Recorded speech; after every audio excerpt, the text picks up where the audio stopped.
Programme میں بھی دوبارہ بھی ضرور آپ شامل ہوئیے گا. عباس صاحب ہمارے ساتھ ٹیلی فون لائن پہ موجود ہیں, ان کی کال کی طرف بڑھتے ہیں. عباس صاحب السلام علیکم. وعلیکم السلام. جی انصر صاحب سے میرا سوال یہ ہے کہ رضی اللہ تعالیٰ عنہ میں اور علیہ السلام میں کیا فرق ہے, اور آپ کے مرزا صاحب نبی ہونے کے ناطے علم غیب پہ اگر حاوی تھے یا رکھتے تھے تو ان کی ایک مثال بتا دیں. Thank you. جی بہت بہت شکریہ عباس صاحب, آپ کے 2 سوالات ہمیں مل گئے ہیں, مختصر سوالات تھے اور جامع. شکریہ انصر صاحب. عباس صاحب کے 2 سوالات تھے کہ رضی اللہ تعالیٰ عنہ اور علیہ السلام میں کیا فرق ہے, اور علم غیب پہ حضرت مرزا صاحب کو یقین تھا, اگر تھا تو اس کی کوئی مثال.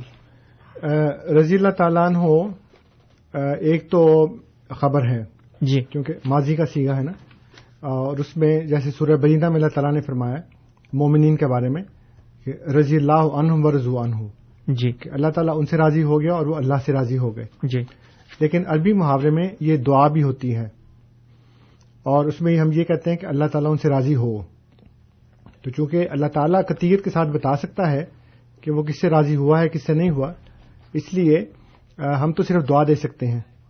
اس لیے رضی اللہ عنہ بھی دعا ہے اور علیہ السلام بھی دعا ہے کہ ان کے اوپر سلامتی ہو. جیسے ہم ایک دوسرے کو ملتے ہیں تو ہم یہ کہتے ہیں نا السلام علیکم, تو السلام علیکم میں علیکم جو ہے وہ چونکہ مخاطب کا صیغہ ہے, سیکنڈ پرسن میں ہے. جی, تو جب میں آپ سے ملتا ہوں تو میں کہتا ہوں جی کہ طول قدوس صاحب السلام علیکم, لیکن اگر آپ موجود نہیں ہیں اور میں آپ کے اوپر بات کرنا چاہوں تو وہ تھرڈ پرسن ہو جائے گا. اس میں یہ کہہ سکتا ہوں کہ علیہ السلام, یعنی اس کے اوپر سلامتی ہو جس کے متعلق میں بات کر رہا ہوں. جی, تو یہ دونوں دعائیں ہیں. اور جہاں تک مرزا صاحب کے علم غیب کا تعلق ہے تو اللہ تعالیٰ نے ان کو بہت سے علم غیب سے نوازا. جی, جیسے کہ اللہ تعالیٰ فرماتا ہے سورہ جن کے اندر کہ لا یظہر علی غیبہ احد الا من ارتضی من رسول, کہ اللہ تعالیٰ غیب کا اظہار نہیں کرتا سوائے اس کے جس کو وہ چن لے اپنے رسولوں میں سے. جی, تو جو رسول ہوتا ہے وہ تو لازمی طور کے اوپر اس کو علم غیب کا اظہار دیا جاتا ہے.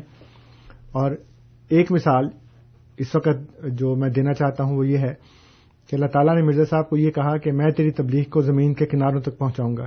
جی, اور آج ہم زمین کے کنارے یعنی کینیڈا میں بیٹھ کر مرزا صاحب کی تبلیغ کو آپ تک پہنچا رہے ہیں. تو اس سے بڑی کیا مثال ہوگی کہ اللہ تعالیٰ نے اتنی سہولتیں اور اتنے وسائل عطا کیے اپنے نبی کی جماعت کو کہ وہ جو 1882 میں کہا گیا تھا بلکہ اس سے بھی پیشتر کہ میں تیری تبلیغ کو زمین کے کناروں تک پہنچاؤں گا, تو آج کینیڈا میں, آسٹریلیا میں, افریقہ میں, یورپ میں, دنیا کا کوئی کنارہ ایسا نہیں ہے جہاں مرزا صاحب کی تبلیغ نہ پہنچی ہو. تو اس سے بڑا کیا ثبوت ہوگا کہ وہ خدا کے نبی تھے اور جو غیب کا علم خدا نے ان کو دیا اور انہوں نے بتایا وہ پورا ہو گیا خدا کے فضل سے. جی, شکریہ انصر صاحب.